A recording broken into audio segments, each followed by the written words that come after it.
Sous la présidence du chef de l'État, le capitaine Ibrahim Traoré, le Conseil des ministres s'est tenu ce mercredi, abordant des sujets majeurs pour le développement et la sécurité nationale.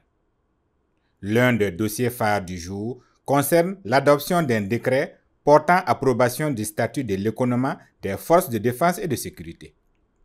Un engagement fort du gouvernement en faveur du moral et du bien-être des personnels militaires et paramilitaires engagés dans la défense du territoire. Le ministre de la Défense et des anciens combattants, le général de brigade Célestin Semporé, a salué cette initiative stratégique qui répond aux besoins croissants du soutien logistique et social au FDS. En Conseil des ministres de ce jour, il a été adopté un projet de décret portant approbation des statuts de l'économie des forces de défense et de sécurité. Effectivement, dans le contexte de guerre contre le terrorisme, il est apparu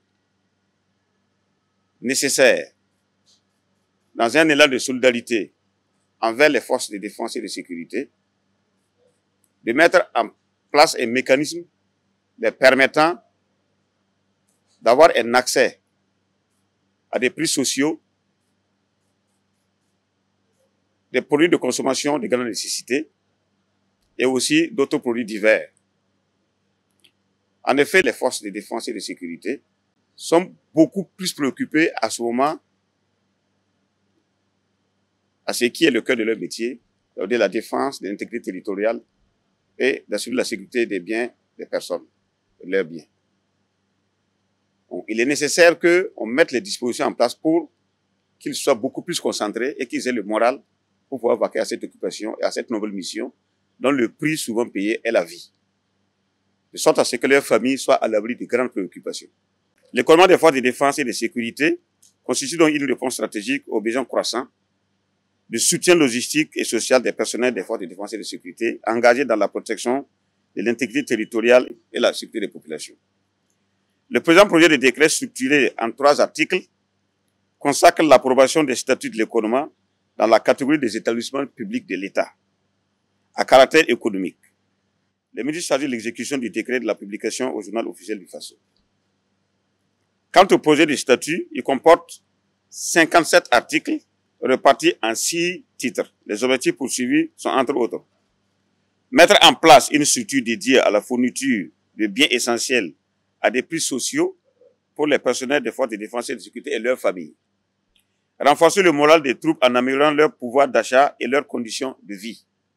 Structurer un réseau logistique fiable pour la distribution des produits dans les différentes régions militaires et administratives. Et enfin, garantir une gestion efficace et autonome de ces structures sous la tutelle du ministère de la Défense et des anciens combattants. Ce projet sera exécuté dans les délais les meilleurs après qu'on ait mis tous les moyens nécessaires, approvisionner les lieux de vente et une organisation qui sera faite de sorte que cela puisse se faire sur l'ensemble du territoire. Donc, c'est un projet très noble que le gouvernement a bien voulu prendre, mais cela va nécessiter encore un peu de patience aux acteurs pour que cela puisse être mis en œuvre de façon pratique. Dans la même dynamique des réformes, le Conseil a adopté un nouveau décret relatif au conditionnement et l'étiquetage des produits du tabac.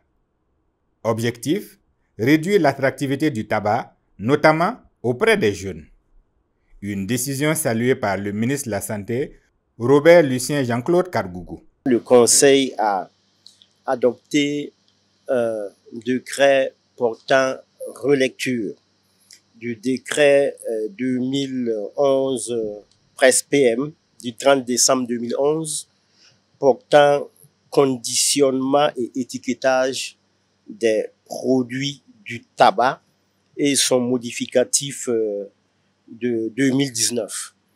L'adoption de ce nouveau décret a pour objectif de faire en sorte que les produits du tabac soient moins attrayants, moins attractifs à l'endroit des populations, et notamment des plus jeunes.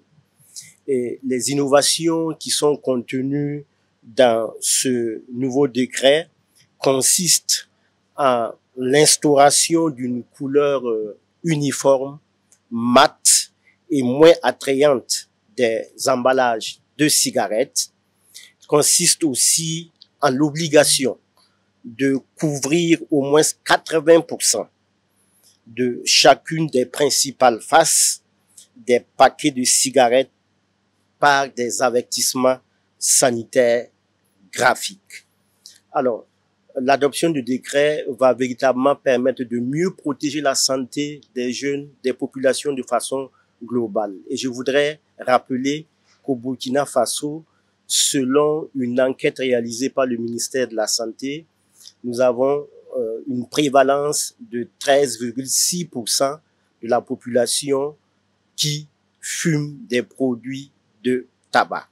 Je voudrais aussi rappeler que selon des estimations dans notre pays, chaque année, c'est autour de 4800 personnes qui décèdent des suites des conséquences du tabagisme.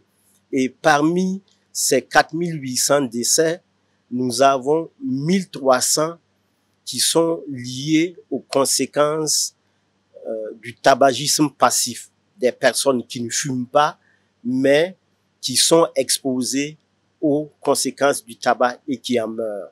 Et donc, véritablement, l'adoption de ce décret va permettre de rendre encore une fois les produits du tabac moins attractifs, moins attrayants à l'endroit des populations, notamment des plus jeunes, pour aller vers la protection de leur santé.